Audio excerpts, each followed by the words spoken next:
yang masa saya ceramah kat Jompol tu.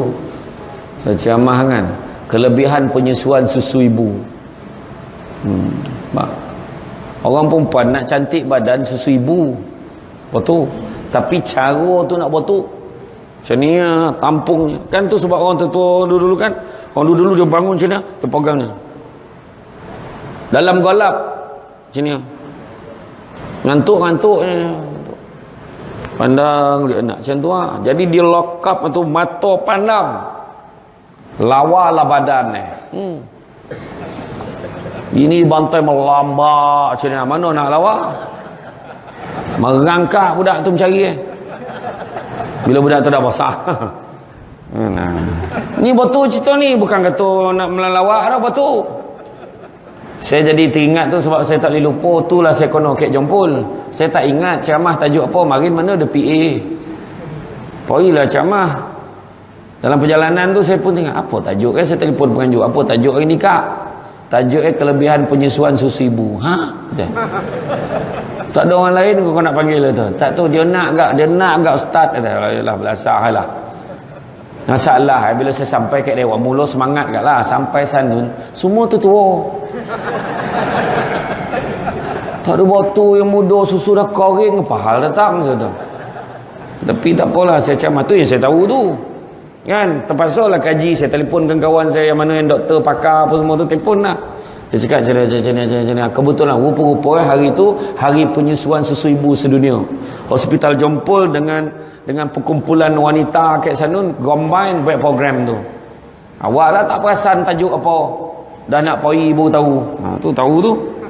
Kan? Perasan ke anak kita ya. Macam tu.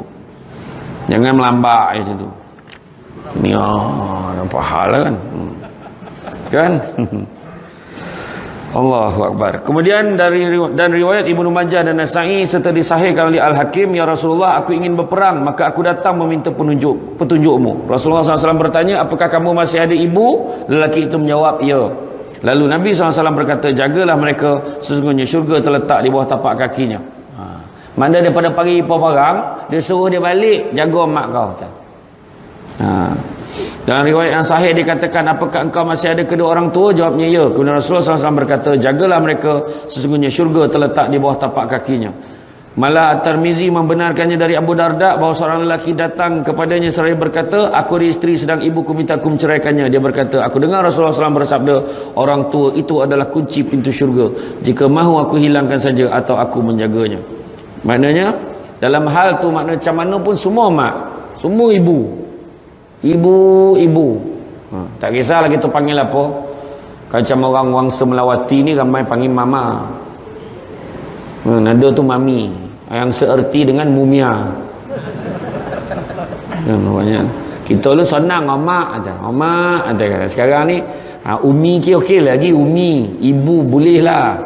Ada tu ma aja kan. Sampai ngabah-abah pun kono papa aja. Nyampah tu dan sekali saya tanya, you duduk mana orang Semelawati? Papa nak panggil. Bila selidik kesannya orang congkau, tak ada kan. Cerita papa mama kan. Sekatilah yang penting ada ke tak kan. Kemudian Imam yang 4 dari Ibnu Umar berkata, dalam satu riwayat, maafkanlah isteri orang maka isterimu akan maafkanmu, dan berbaktilah kepada orang tuamu maka anakmu akan berbakti kepadamu. Maafkanlah isteri orang maka isterimu akan memaafkanmu. Dia kata, berbaktilah kepada orang tuamu maka anakmu akan berbakti kepadamu. Makna benda tu akan berpusing. Kita apa yang kita lawan mak ayah kita hari ni, besok tengoklah anak kita baik macam mana dengan kita. Makna tu deposit tu. Yang mana balance ni kita akan dapat nanti ke anak kita. Contohlah kira kan baik-baik dengan mak ayah kita. Baru ni kan, mak nak apa? Mak cakap ya mak. Mak cakap ya. Tanya mak. Abah dah tak ada, mak yang ada. Ada pula mak tu. Mak nak apa? Mak cakap ya. Mak nak kereta, mak nak apa? Adik-beradik ni lah, adik-beradik tanya. Mak nak apa? Mak cakap ya. Tak nak ada. Kan. Orang tua biasa macam tu, tapi kita nak bahagiakan dia.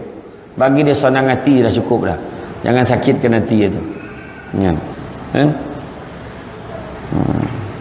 mak rasul-rasul mak nak pergi Makkah. Boleh mak, bila mak nak pergi? Wah, booking lah untuk mak kita. Mantan. Dapat mak kita pergi. Ada orang tua kan, dia pun tak sangka 5-6 kali dah pergi umrah. Sebab dia anak yang hantar. Lepas tu berobot pula, mula anak sulung bawa, lepas tu anak ni alak bawa, lepas tu anak ni alak bawa. Semua nak mak pergi, merasa mak. Hongih-hongih mak pergi jugalah. Kan, tahu hongih. Tak teraya lah. Pergi lah, berseret jalan dia dah. Kan, pergi lah. Kan. Saya tu pergi Makkah tengok sian, tengok ada orang tua-tua tu dah cecenia. Selipar taklah ada, bukan tak ada sebab apa, terlupa sarung. Sian tengok kan. Macam-macam kalau kita pergi Makkah ni, macam-macam kita jumpa kan. Tu dia.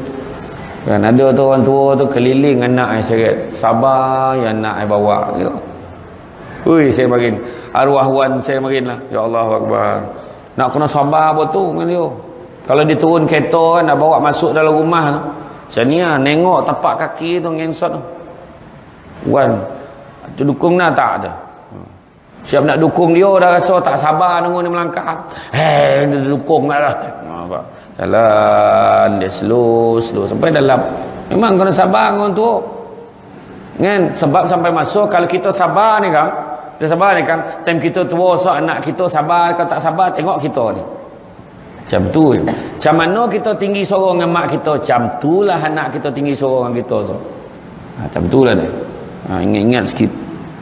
Kan? Orang sini tak ada dah tempat lain. Ini belah-belah Afrika ni cakap ni. Sini okey. Kan? Ibnu Majah dan Ibu Hibban, seorang lelaki akan terhalang rezekinya sebab dosa yang dilakukannya, tidak mampu menolak takdir kecuali dia, dan tidak boleh menambah umur kecuali berbakti kepada orang tua. Itu boleh menambah umur tak? Ada juga nyatakan maknanya Allah Ta'ala boleh ubah takdir kita. Bila buat baik dengan orang tua, Allah Ta'ala boleh ni. Tak kira lah orang tua mana. Nampak orang tua tu nak melintih, kita pun tolong dia melintih. Kan? Alamat sebab apa? Kereta laju dia ngangsot. Macam mana? Kan? Kita pun siap lah. Tolong dia laju sikit, pegang sikit ramai-ramai. Bila pegang tu kukuh sikit dia jalan. Kan? Kemudian Nabi SAW naik mimbar, lalu baginda bersabda, amin, amin, amin. Kemudian baginda bersabda, Jibril telah datang kepadaku, dia bertanya, ya Muhammad, siapa yang menemui bulan Ramadan lalu dia mati tidak diampuni dan dimasukkan ke dalam neraka, kemudian Allah menjauhkannya. Kan? Tu yang Nabi amin tu. Katakanlah amin, maka aku berkata amin. Dia berkata, siapa mendengar nama engkau disebut namun dia tidak membaca selawat untukmu, dia mati dan masuk neraka lalu Allah menjauhkannya.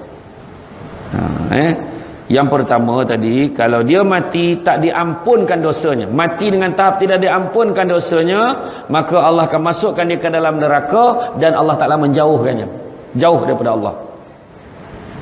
Yang kedua, barang siapa yang mendengar nama engkau disebut, nama Nabi disebut, dan dia tidak berselawat untukmu, maka dia mati, masuk dalam neraka dan Allah menjauhkan dia sekali lagi. Katakanlah amin, maka aku berkata amin. Dia berkata lagi, siapa yang menemui salah satu kedua orang tuanya namun dia tidak berbakti kepadanya, maka dia akan mati masuk neraka dan Allah menjauhkannya. Sekali lagi dia sebut amin, maka aku berkata amin. Malah Ibnu Hibban dalam sahihnya juga merawikan, hanya di situ dia berkata, siapa menemui kedua orang tuanya atau salah satunya dia tidak berbakti kepadanya, dia mati masuk neraka. Yang tu kita ingat kembali. 3 perkara. Mati dengan tahap tidak diampunkan dosanya oleh Allah, maka dia akan masuk ke dalam neraka. Yang tu dah cerita masa bulan puasa gitu. Ketika masuk bulan Ramadan, dia mati dengan tahap tidak diampunkan dosanya, maka dia akan dimasukkan dalam neraka dan Allah Ta'ala akan menjauhkannya.